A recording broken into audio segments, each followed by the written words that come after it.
സ്നേഹമുള്ളവരെ, എൻ്റെ പഴയ ഇടവകയിൽ ആയിരുന്നപ്പോൾ ഒരു രസകരമായിട്ടുള്ള അനുഭവമുണ്ടായി. അക്കാലത്ത് ഞാൻ പഠിക്കുവാനായിട്ട് യൂണിവേഴ്സിറ്റിയിൽ പോകുന്ന സമയമായിരുന്നു. എൻ്റെ സ്ഥലത്ത് നിന്നും അല്പം വണ്ടി ഓടിച്ച് വേറെ റെയിൽവേ സ്റ്റേഷനിൽ വണ്ടിയിട്ടിട്ടാണ് ഞാൻ അങ്ങോട്ട് പോയിരുന്നത്. പലപ്പോഴും ഇങ്ങനെ പോകുമ്പോൾ എൻ്റെ ഇടവകയിൽ ഒരു പ്രായമുള്ള ഒരു സ്ത്രീ ഉണ്ടായിരുന്നു. അവർ തിരക്കുമായിരുന്നു എവിടെ പോകുന്നു എന്നുള്ളത്. പക്ഷേ ഞാൻ പറഞ്ഞ കാര്യം കൃത്യമായിട്ട് മനസ്സിലാക്കിയില്ല. ഇടവകയിൽ പലരോടും പറഞ്ഞു, തോമസ് ഇടവക മാറിപ്പോവുകയാണ്. കുറച്ച് നാളുകൾക്ക് ശേഷം ഇത് എൻ്റെ ചെവിയിലെത്തി. പിന്നീട് സത്യം എന്താണെന്ന് പറയുവാനായിട്ട് എനിക്ക് പലരോടും ഇത് വിശദീകരിക്കേണ്ടി വന്നു. ഇങ്ങനെയുള്ള ഈ ഭാഷയുടെ പ്രശ്നങ്ങൾ നമ്മുടെ ജീവിതത്തിൽ നമ്മൾ ഒത്തിരി അനുഭവിക്കുന്നുണ്ട്. സംസാരിക്കുന്നതും മനസ്സിലാക്കുന്നതും അത് രണ്ടും പ്രധാനപ്പെട്ടതാണെന്നും നമുക്ക് നമ്മുടെ ജീവിതത്തിൽ അനുഭവമുണ്ട്. പെന്തക്കോസ്ത തിരുനാൾ ആഘോഷിക്കുമ്പോൾ ഇത് തന്നെയാണ് നമ്മൾ മനസ്സിലാക്കുന്നത്. പെന്തക്കോസ്ത ദിനം സംഭവിച്ച ആ ഭാഷയുടെ അത്ഭുതം അത് നമുക്കറിയാം. ശിഷ്യന്മാർ പല ഭാഷകളിൽ സംസാരിക്കുന്നു. പരിശുദ്ധാത്മാവിൻ്റെ നിറവിൽ അവിടെ ഉണ്ടായിരുന്ന മനുഷ്യർ, പല രാജ്യങ്ങളിൽ നിന്നും പല സംസ്കാരങ്ങളിൽ നിന്നും വന്നിരുന്ന മനുഷ്യർ അവരുടെ ഭാഷയിൽ ഇത് മനസ്സിലാക്കുന്നു. അതെ, ഇവിടെ നമ്മൾ മനസ്സിലാക്കുന്നു സംസാരിക്കുന്നത് ശരിയായ രീതിയിൽ മനസ്സിലാക്കുന്നവരെ പറ്റി. രണ്ടും പ്രധാനപ്പെട്ടതാണ്.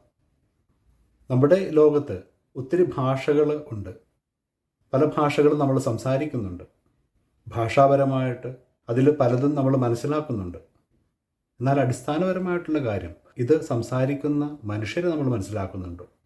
അവരുടെ മനസ്സിൻ്റെ ഉള്ളിലുള്ള കാര്യങ്ങൾ, അവരുടെ ഹൃദയത്തെ നമ്മൾ മനസ്സിലാക്കുന്നുണ്ടോ? ഈ സംസാരിക്കുന്നതിൻ്റെ പുറകിലുള്ള വികാരങ്ങളെ, ആ വ്യക്തിയെ നമ്മൾ മനസ്സിലാക്കുന്നുണ്ടോ? അല്പം സംശയമുള്ള ഒരു കാര്യമാണ്. മനുഷ്യർ തമ്മിൽ ഇപ്രകാരം നല്ല ആശയവിനിമയം ഉണ്ടായിരുന്നെങ്കിൽ ലോകത്തിലൊരിക്കലും യുദ്ധമോ പരസ്പരം മോശമായി സംസാരിക്കുന്ന രീതിയോ ഒന്നും ഉണ്ടാകുമായിരുന്നില്ല. തെറ്റായിട്ടുള്ള മനസ്സിലാക്കലുകൾ അത് അസത്യങ്ങളിലേക്കും അതിനെ തുടർന്ന് യുദ്ധം പോലെയുള്ള ക്രൂരതകളിലേക്ക് മാറിപ്പോകാം. പലപ്പോഴും ശരിയായിട്ട് കാര്യങ്ങൾ മനസ്സിലാക്കുവാൻ നമുക്ക് സാധിക്കണമെന്നില്ല. അത് എളുപ്പമുള്ള കാര്യവുമല്ല. അങ്ങനെയുള്ള സന്ദർഭങ്ങളിൽ നമുക്ക് ക്ഷമ ആവശ്യമാണ്. അതുപോലെ തന്നെ അനുരഞ്ജനപ്പെടുവാനായിട്ടുള്ള ആ തുറവിയും ആവശ്യമാണ്. മറ്റുള്ളവരെന്താണെന്നും അവരെ മനസ്സിലാക്കുവാനുമായിട്ടുള്ള തുറവി. അപ്പോൾ മാത്രമേ നല്ല ഫലങ്ങൾ, പരിശുദ്ധാത്മാവിൻ്റെ നല്ല ഫലങ്ങൾ നമുക്ക് പുറപ്പെടുവിക്കുവാനായിട്ട് സാധിക്കുകയുള്ളൂ. അതുകൊണ്ട് തന്നെ ഇന്നത്തെ ലോകത്തിന് ഇത് വളരെ ആവശ്യമാണ്. പരസ്പരം യുദ്ധം ചെയ്യുന്ന, തമ്മിലടിക്കുന്ന മനുഷ്യർക്കിടയിൽ പുതിയ ഒരു പെന്തക്കോസ്ത അനുഭവം ആവശ്യമാണ്. നമുക്ക് ഹൃദയങ്ങളെ മനസ്സിലാക്കുന്ന, പരസ്പരം ശക്തിപ്പെടുത്തുന്ന, മനുഷ്യത്വം നിറഞ്ഞ ഒരു ലോകം ആവശ്യമാണ്. അതിന് നമുക്ക് പരിശുദ്ധാത്മാവിൻ്റെ നിറവിനായിട്ട് പ്രാർത്ഥിക്കാം. ക്ഷമയ്ക്ക് വേണ്ടി, സ്നേഹത്തിന് വേണ്ടി, സമാധാനത്തിന് വേണ്ടി ഒക്കെ നമുക്ക് പ്രാർത്ഥിക്കാം.